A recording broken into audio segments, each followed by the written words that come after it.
Olá, boa tarde. O candidato do PSL, Jair Bolsonaro, deixou a UTI e foi para a unidade semi-intensiva do Hospital Albert Einstein. De acordo com o último boletim médico, ele não tem febre nem sinais de infecção.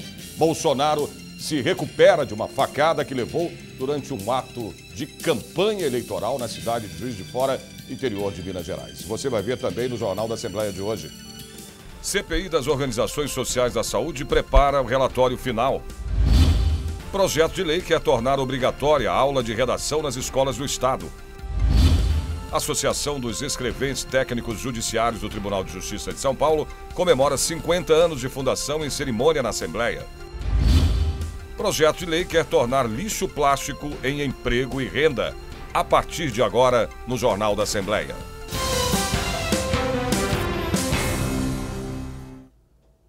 Os deputados da CPI das Organizações Sociais de Saúde voltaram a se reunir hoje aqui na Assembleia Legislativa. Esse encontro acontece no plenário Tiradentes, de onde fala agora ao vivo a repórter Silvia Garcia. Silvia, boa tarde para você. Está chegando então ao fim a CPI, né? Exatamente, Sérgio. Boa tarde para você, boa tarde a todos.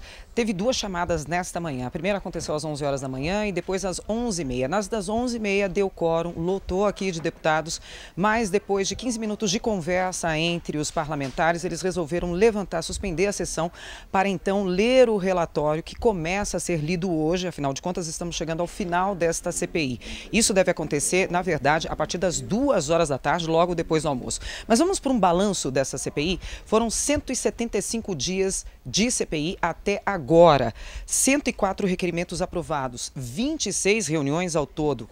Também teve 37 oitivas, destas 9 foram informais e 5 diligências. Logo, portanto, hoje é dia de leitura do relatório final. Ao todo serão apresentados 5 relatórios. Um relatório final total e de outras sub-regiões aqui do estado de São Paulo, inclusive da capital. O que a gente conversou com os parlamentares antes de começar essa reunião de hoje, Sérgio, é o que deve aparecer neste relatório. E a gente pode adiantar algumas coisas. Claro que tudo que foi apurado aqui, ouvido e anotado, comprovado, vai ser encaminhado para o Ministério Público e também para os tribunais de contas. A gente está falando do Tribunal de Contas da União, do Estado e do município. E a principal parte deste relatório, Sérgio, é a modernização da Lei 846 de 1998, uma lei que deu início às organizações sociais há 20 anos. Lembrando então, Sérgio, que a gente tem uma segunda chamada a partir das 2 horas da tarde. O relatório deve ser dado como lido pelos deputados, mas vai haver um resumo para toda a imprensa aqui. E aí a gente vai atualizando durante a nossa programação ou então na cobertura completa que vai acontecer no Jornal da Assembleia de amanhã. Sérgio, volto com você. Ok, então você continua aí na parte da tarde, depois das 2, né? Bom trabalho para você, Silvia.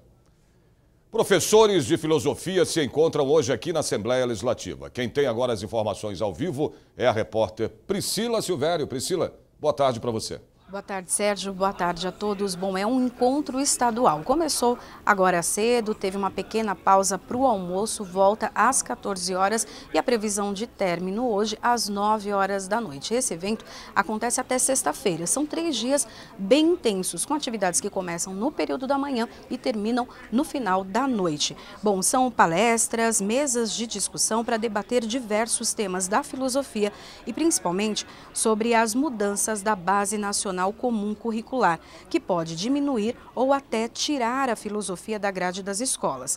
Também vai ser discutido aqui o projeto de lei que tramita aqui na Assembleia, que pretende incluir o estudo da filosofia no ensino fundamental. O evento é aberto para a sociedade, acontece no auditório Paulo Kobayashi e a inscrição, Sérgio, é aqui na porta. Então é só chegar, fazer a inscrição e participar do evento que termina então sexta-feira à noite. Obrigado pelas suas informações, Priscila. Uma audiência pública debate um projeto de lei que prevê o atendimento por assistentes sociais e psicólogos aos alunos da rede pública de ensino. Quem traz mais informações ao vivo aqui para a gente é a repórter Érica Rezende. Érica, boa tarde para você. Boa tarde, Sérgio. Boa tarde a todos. O auditório está lotado. Aqui são estudantes, professores e representantes dos conselhos de psicologia e serviço social. Eles estão discutindo o projeto de lei 863 de 2017, que assegura a contratação de psicólogos e assistentes sociais em todas as escolas da rede pública do estado de São Paulo. O objetivo é que esses profissionais possam ajudar os alunos ajudados a resolver problemas sociais como a violência e também a discriminação, a gravidez na adolescência, e tudo isso ajuda a melhorar a evasão escolar. A matéria completa desta audiência pública você assiste no Jornal da Assembleia de amanhã. Sérgio. Obrigado pelas suas informações, Érica. Uma quarta-feira, né, de bastante atividade aqui na Assembleia. Uma sessão solene marcada para hoje à noite vai prestar homenagem ao apóstolo Paulo Alves Correia. O evento acontece no plenário Juscelino Kubitschek, de onde fala agora ao vivo a repórter Carla Francisco. Boa tarde para você, Carla.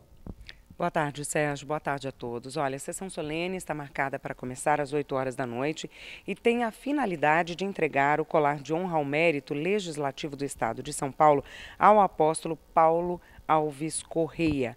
O reconhecimento é pela liderança eclesiástica do apóstolo na Igreja Evangélica Assembleia de Deus, Ministério de Santos, a pioneira. Paulo Alves Correia nasceu em 1951 em São Paulo, capital, e preside a Convenção das Assembleias de Deus, Ministério de Santos, que tem mais de 120 mil membros. Sérgio. Obrigado, Carla. O Ibope divulgou mais uma pesquisa de intenções de votos para a corrida presidencial. Veja agora os números dos principais candidatos. Jair Bolsonaro, do PSL, continua na frente com 26% das intenções. Em segundo aparece Ciro Gomes, do PDT, com 11%. Marina Silva, da Rede, Geraldo Alckmin, do PSDB, estão empatados com 9% das intenções. Fernando Haddad, do PT, vem em seguida com 8% das intenções. A pesquisa tem margem de erro de 2 pontos percentuais para mais ou para menos. Bom, isso indica que Ciro Gomes, Marina Silva, Geraldo Alckmin e Fernando Haddad estão tecnicamente empatados. A pesquisa foi feita entre os dias 8 e 10 de setembro, logo depois do atentado contra Jair Bolsonaro na cidade de Juiz de Fora, interior de Minas Gerais. Foram ouvidos 2.002 eleitores. Pesquisa feita pelo Instituto Datafolha revelou que saúde e violência são as principais preocupações dos brasileiros e os principais problemas a serem combatidos pelo próximo presidente do país. Veja aí. A falta de saúde é o principal problema para 23% dos eleitores. A falta de segurança foi citada por 20% dos entrevistados. Depois vieram a corrupção com 14%, desemprego também com 14% e a falta de educação, preocupação de 12% dos eleitores. O Datafolha ouviu 2.804 pessoas no dia 10 de setembro. Bom, uma outra pesquisa Datafolha revelou que 64% dos eleitores assistiram aos blocos dos presidenciáveis no horário eleitoral gratuito na TV. Também, segundo a pesquisa, 36% do eleitorado consideram a propaganda dos candidatos à presidência muito importante para a decisão do voto. O horário reservado aos presidenciáveis entrou no ar pela primeira vez nestas eleições no dia 1º de setembro. Estudantes de um colégio particular de Guarulhos, na Grande São Paulo, visitaram o Palácio 9 de Julho e conheceram de perto o trabalho dos deputados. Os alunos estudam sobre política na escola e tiveram a chance de entender melhor como funciona o poder legislativo na prática. A visita ao Palácio 9 de Julho começou pelo Hall Monumental. Logo na entrada, os estudantes do ensino médio do Colégio Jardim Paulista fizeram uma pausa para registrar o momento. Eles também conheceram a obra São Paulo, do pintor Rodrigues Coelho. A ideia da visita foi do professor de filosofia, que decidiu mostrar como funciona o poder legislativo. Nós estamos trabalhando com os alunos a questão do conceito democrático, a questão do processo social. E na nossa metodologia, a gente está trabalhando a questão dos 3 poderes também. Então, a proposta em trazer os alunos para cá é que os alunos comecem a participar do processo democrático, entendam o processo democrático e se tornem cidadãos de verdade. Ana Júlia tem apenas 15 anos, mas já sabe que é importante acompanhar o trabalho dos deputados. É muito interessante você estar num meio assim para você entender assim, a questão do que vai fazer, quais são os projetos, isso está errado, mas aqui tem uma linha, que linha ele segue, se é uma linha mais de direita, uma linha mais de esquerda. Você definir o que você pensa sobre a política, o que você acha que pode melhorar. Eu acho que é muito importante você estar ciente disso, principalmente para mim, que já estou numa idade de 15 anos, logo começa a votar e isso é muito importante. Além de conversar com parlamentares, os estudantes também visitaram o plenário Juscelino Kubitschek. É nesse local que são discutidos e votados todos os projetos de lei. Para os alunos, uma oportunidade de ver e aprender na prática o que estão estudando na escola. É importante porque a gente adquire conhecimento e experiência também, né? Começar desde jovem a ter essa interação com a política, para quando chegar a hora da gente votar, a gente saber votar com responsabilidade e saber pesar as consequências do candidato que a gente escolhe.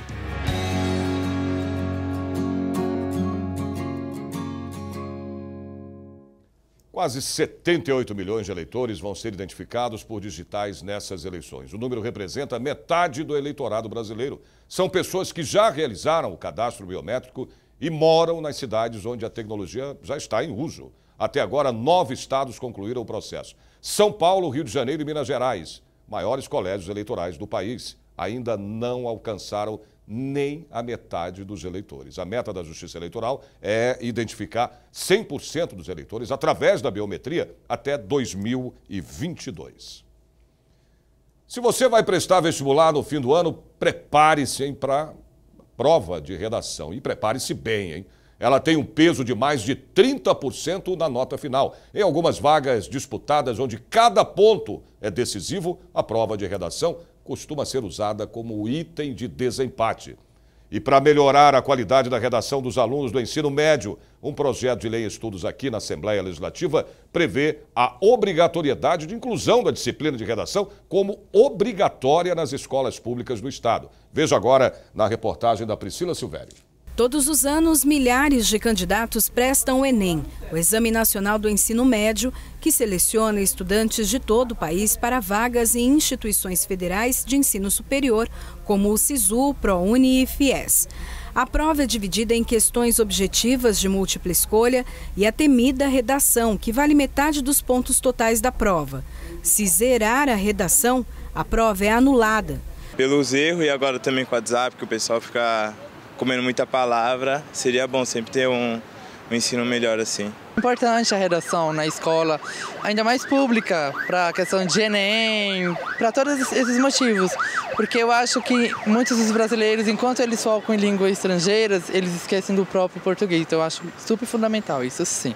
E o número de redações zeradas aumentou 5,94% em 2017 em relação ao exame do ano anterior. Foram mais de 309 mil redações com nota 0. Eu fiz Enem 2 vezes para conseguir. Na primeira não fui bem, na segunda eu comecei a estudar, fazer cursinho por fora, aí eu consegui melhor. Eu fiz vestibular 2 vezes. E redação, ainda mais no Enem, eu acho que é o mais importante. E para a vida também das pessoas também, é muito importante. Fuga do tema, ambiguidade, frases muito longas, uso de gírias e erros ortográficos e gramaticais são os principais fatores para perder pontos na redação. Problemas comuns entre os estudantes, segundo essa professora de redação. E claro que se a gente tem uma escola, né, no nosso país, uma escola no sentido bem amplo, né, que integra a escola pública e a rede particular também com sérias deficiências na base, né, e os rankings demonstram isso, tanto nacionais quanto internacionais, a tendência é que esse déficit vá se acumulando ao longo do processo.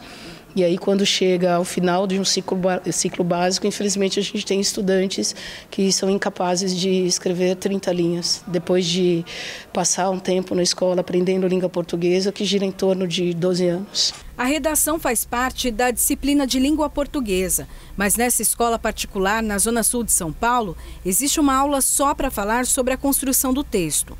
Uma boa redação começa com a organização das ideias.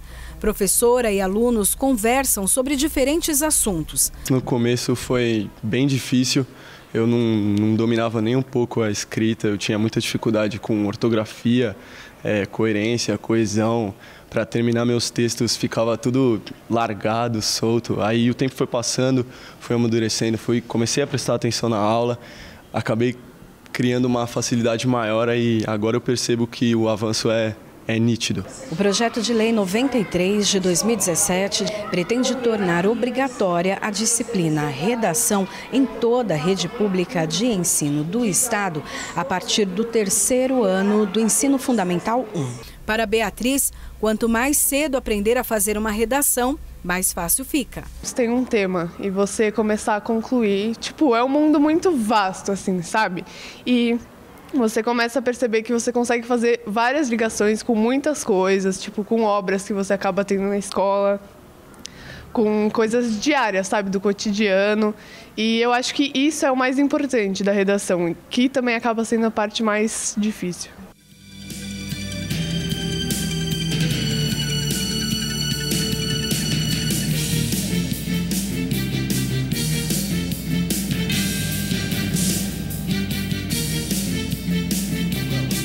A Associação dos Escreventes Técnicos Judiciários do Tribunal de Justiça de São Paulo comemora 50 anos de fundação em cerimônia aqui na Assembleia Legislativa. Os detalhes você tem depois do intervalo. Até já.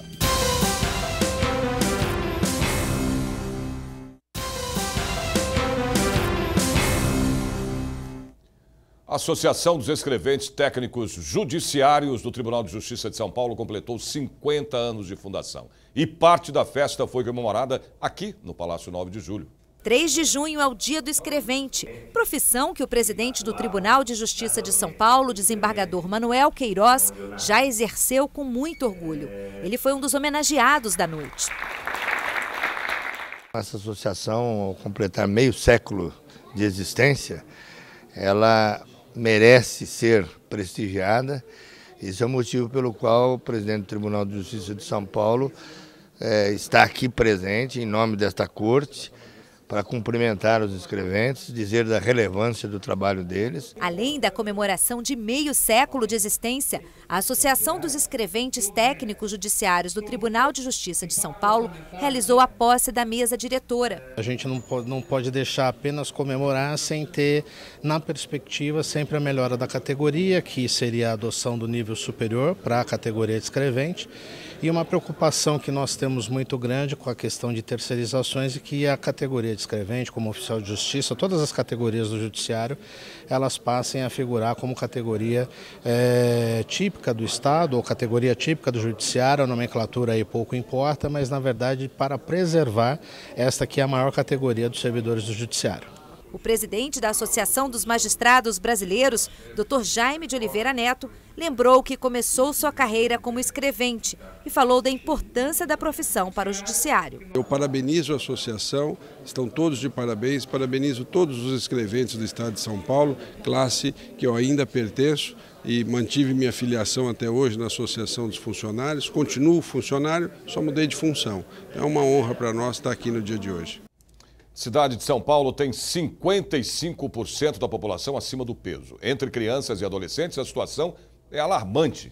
1 em cada 4 está na faixa da obesidade. Ao mesmo tempo, faltam quase 3 mil nutricionistas para criar e também acompanhar o cardápio da merenda nas escolas públicas. Só 8% das cidades paulistas têm um número adequado de profissionais.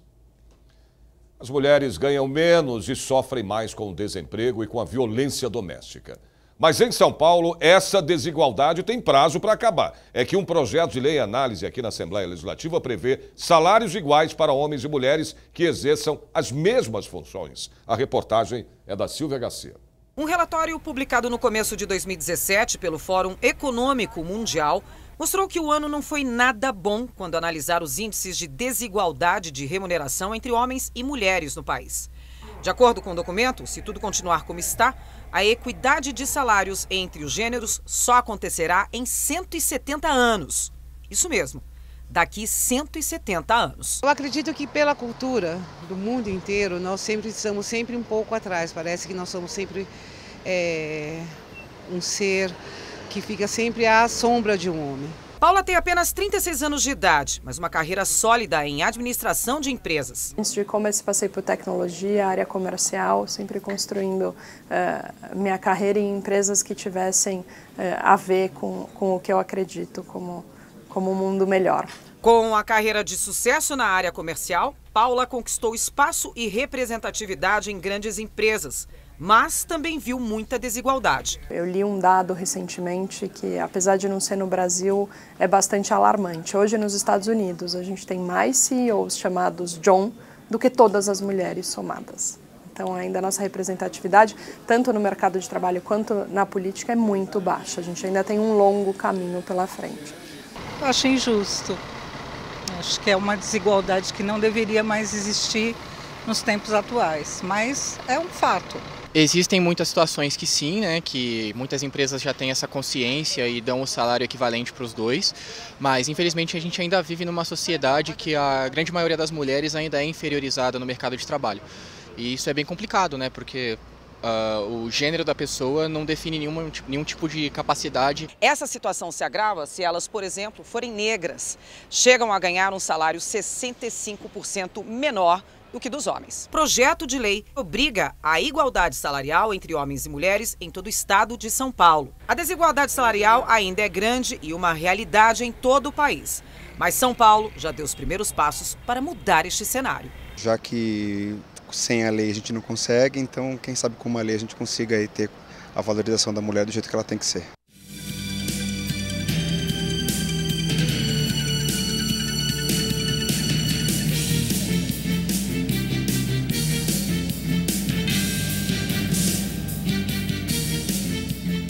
Depois do intervalo, você vai ver que um projeto de lei quer transformar lixo plástico em trabalho e renda em São Paulo. Nós voltamos em 2 minutinhos. Até já.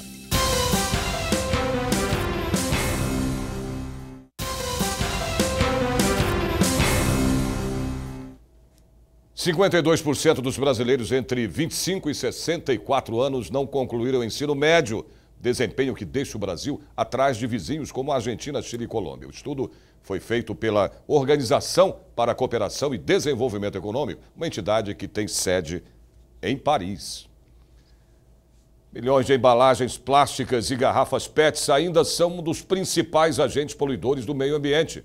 Projeto de lei em tramitação aqui na Assembleia Legislativa quer mudar esse quadro e tornar o lixo plástico em emprego e renda. O plástico é um dos maiores responsáveis por danos ao meio ambiente e à saúde humana quando descartado de maneira incorreta. Demora mais de 100 anos para se decompor na natureza e ainda colabora para assoreamento de rios e córregos, entupimento de bueiros e galerias fluviais, principais causas de inundações nas áreas urbanas nos períodos de chuva. Sua incineração sem controle leva à produção de gases tóxicos altamente nocivos. Dentre as embalagens plásticas, destaca-se a PET, sigla para polietileno terefitalato. De origem inglesa, o composto químico foi desenvolvido como fibra sintética para a indústria têxtil, sendo utilizado dessa forma no Brasil desde 1988. Hoje, o Brasil é responsável por 80% da indústria PET, a maior deste segmento na América Latina. O projeto de lei 436 de 2008 propõe que as empresas produtoras, distribuidoras e envasadoras de garrafas de PET ou plásticas em geral, estabelecidas no Estado de São Paulo, desenvolvam programas de reciclagem, reutilização ou reaproveitamento desses produtos. A origem do PET está na fibra de poliéster. Portanto, você reciclar uma garrafa de PET e fazer dela fibra de poliéster é uma mera modificação do formato físico dessa embalagem. O patrimônio paulistano voltou a fazer parte do mapa da cidade. Depois de 8 anos fechado para a reforma, o edifício Sampaio Moreira foi reaberto e agora abriga a Secretaria Municipal de Cultura. Fica na rua Líbero Badaró, no centro velho da cidade. A construção começou em 1920 e acabou em 1924. Até 1929 levava o título de maior arranha-céu da cidade, apesar de ter só 12 andares e 50 metros de altura. O Sampaio Moreira perdeu esse status em 1929 para o edifício Martinelli, com 30 andares e 105 metros de altura. Uma homenagem póstuma ao arcebispo emérito de São Paulo, Dom Paulo Evaristo Arnes, emocionou a Assembleia Legislativa de São Paulo. Dom Paulo Evaristo morreu em 2016, aos 95 anos. Políticos e representantes de movimentos sociais da igreja participaram do encontro. Dom Paulo talvez seja a figura mais emblemática no que se refere à resistência à ditadura militar. Dom Paulo sempre teve presença na luta pela anistia, na luta pelas eleições, enfim, nas lutas pela redemocratização de um modo geral. Dom Paulo Evaristo Arnes nasceu em Santa Catarina em 14 de setembro de 1921.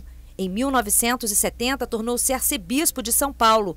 Ao lado de sua irmã Zilda Arnes, criou a Pastoral da Infância e virou uma referência dos movimentos sociais. Dom Paulo escreveu 56 livros e recebeu 24 títulos honoris causa em universidades no mundo todo. Mas foi durante o período da ditadura militar que ele ficou reconhecido na luta pelos direitos humanos e contra o regime militar. A jornalista Evanise Sidon escreveu toda essa história. Um homem que tinha um olhar para a política, para a sociedade, para os direitos humanos, para o clamor do povo, né? Muito sensível a isso.